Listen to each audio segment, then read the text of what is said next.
Ladies and gentlemen, we have been cleared for takeoff. You are now flying high with Travis Lamance.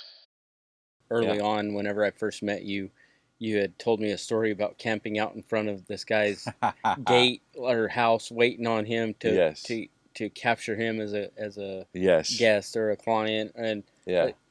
is that a story you can go into? Sure, yeah.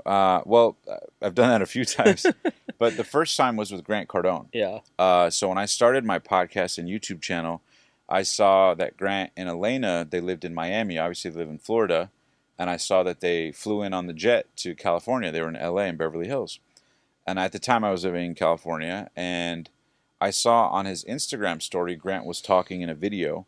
And Elena, very faintly in the background, was like, "Hey, Grant, are we still going to, XYZ restaurant at 8 p.m.?" And he was like, "Yeah, babe, we're still going at 8." And then he kept going on his Instagram story. But it was a very subtle thing in the background. You know how Grant is kind of raw, real? Mm-hmm.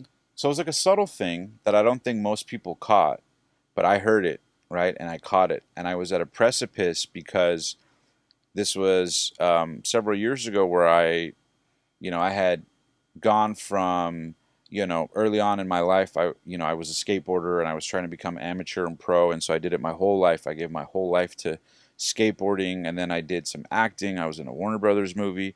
And so I always had these like passions that I would take to a certain point, but then it would fizzle out, right? And so I had this desire to do big stuff and achieve big stuff, and I would get momentum, but then it would peak, or I would plateau, or I would self-sabotage, or whatever it was. So I had this habit of doing that.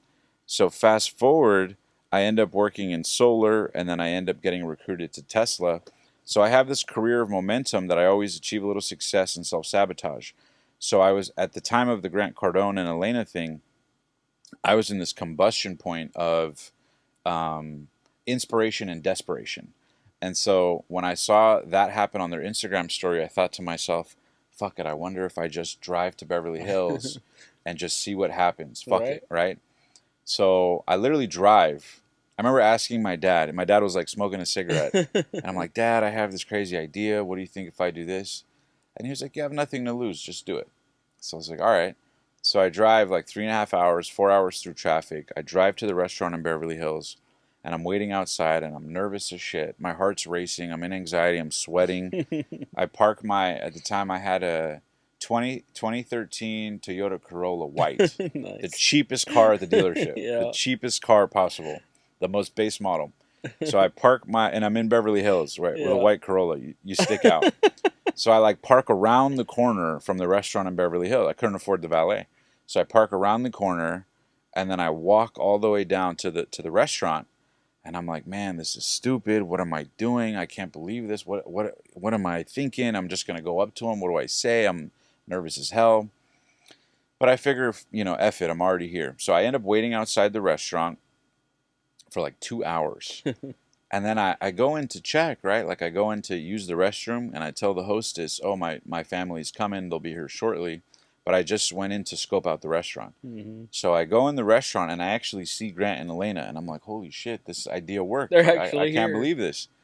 So, but I didn't want to go up to them or be rude. I wanted to be respectful. So I end up going to the restroom. I come back outside, and I wait for like another hour. So we're now like 3 hours in. I'm waiting outside the restaurant. Anytime the door opens, my heart's racing. Is it them? Is it them? Is it them? Oh, it's not them. Then the door opens. Is it them? Is it them? It's not them. So I'm going through like a heart attack, anxiety attack, nervous. I'm broke. I had to borrow gas money to get there. It was terrible. But by the grace of God, he ends up finally coming out, and I'm like, all right, this is my moment. And I end up walking up to Grant and Elena, and I was just like, hey, excuse me, Grant. Something to the fact, excuse me, Mr. Cardone. And he turns around and he's like, hey man, how can I help you? And I'm like, hey, Mr. Cardone, I just want to say, it's a pleasure meeting you. I was in door-to-door sales. I used to sell solar door-to-door. I used to work in Tesla. I've listened to all your sales training. I just want to thank you for all your work. And he goes, how the hell did you know I was going to be here, man? He goes, did you drive knowing I was here? And I was like, well, I just want to be honest. I was like, I heard Elena say it, and I live in town, but I'm not a weirdo. Don't worry. I just wanted to shake your hand, meet you. I'm not a weirdo. Yeah, I'm not a weirdo, which was totally weird. And so he starts laughing or whatever, and he's like, you drove all the way here, 3.5 hours just to shake my hand and meet me? And I was like, yes, sir. You know, I was like, consider me the young man you once were with a dream. And he was like, oh, I like that. I appreciate that.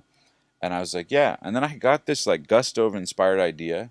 At the time, I didn't have a podcast at all. Right. And I said, hey, Grant, I said, I'd love to, I said, I know you're in town for a couple weeks. I know you would normally never do this. I know it's a crazy idea. I know you're busy, right? I brought up all of his objections in advance, which is part of his sales training. It's like you bring up all of the reasons he's going to say no before he does, right? So you bring it up first. So I said, you know, I know it's a crazy idea. I know you mentioned you're in town for a couple weeks, but I would love to interview you on my podcast or YouTube show. It's in post-production, right? We haven't launched yet, but we're, you know, interviewing a bunch of CEOs. I'd love to interview you on the show. And he looks at me and he goes, did you just drive 4 hours here just to ask me to be on your show that doesn't exist or something like that?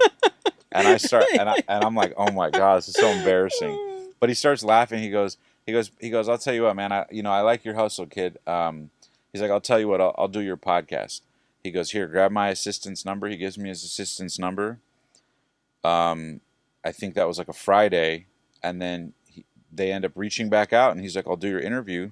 He goes, can you do next week? So we end up getting it confirmed for Tuesday, which was like 3-4 days later. And I'm like, yes, absolutely. That works great, you know? And, but I had no money, no clue how to do it. So now I'm like, shit, I got to find video people and audio and all that. So I didn't have any money. So what I did was I started calling all my friends like, hey, do you have a camera? Do you know anybody that does video? Do you know anybody that does video? And finally, people referred me to a guy who charged like $500 for the shoot. I didn't have $500 at the time. And so I negotiated a net 30 invoice for a $500 production thing. That is phenomenal. So the production people are like, okay, like that's weird. Why do you need 30 days to pay $500? And I was like, oh, like, you know, I didn't say I was broke, but I was like, oh, just because it's launching in 30 days. I don't know what I said. But anyways, they agreed to it, and they're excited that it's Cardone, so they're down to do it. I end up cold calling real estate offices, just cold calling real estate offices to actually have them sponsor the show. So if you watch that first episode of Grant Cardone, you'll notice in the very beginning, this episode is brought to you by a real estate office. I cold called a bunch of real estate offices and said, hey, look, I'm interviewing Grant Cardone, and I'm looking for a sponsor for the episode. You know, we're not making any profit off it. I just want to cover the $500 cost of the filming of it. Right. And so I found this office. I called a bunch of offices. Finally, one said, yeah. They were like, this guy's crazy. Like, what the hell? But they do it.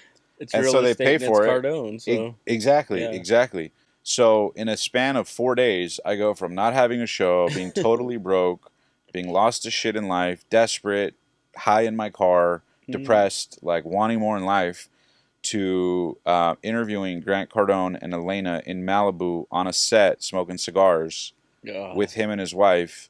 And we end up filming that interview, putting it out, and it gets like in the first week like 200,000 views or something. That is so crazy. And right away, that sort of like launches my career. I start getting messages from all over the country. People start wanting to hire us for production. And so I started a production company when 30 days prior I couldn't pay a $500 invoice.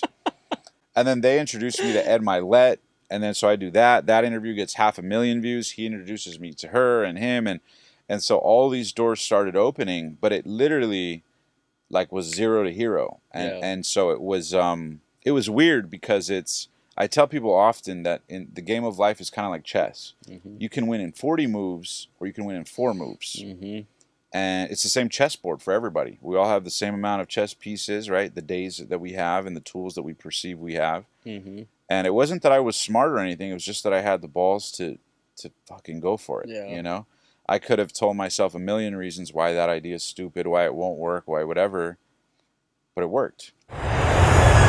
Ladies and gentlemen, we have been cleared for takeoff. You are now flying high with Travis Lamance.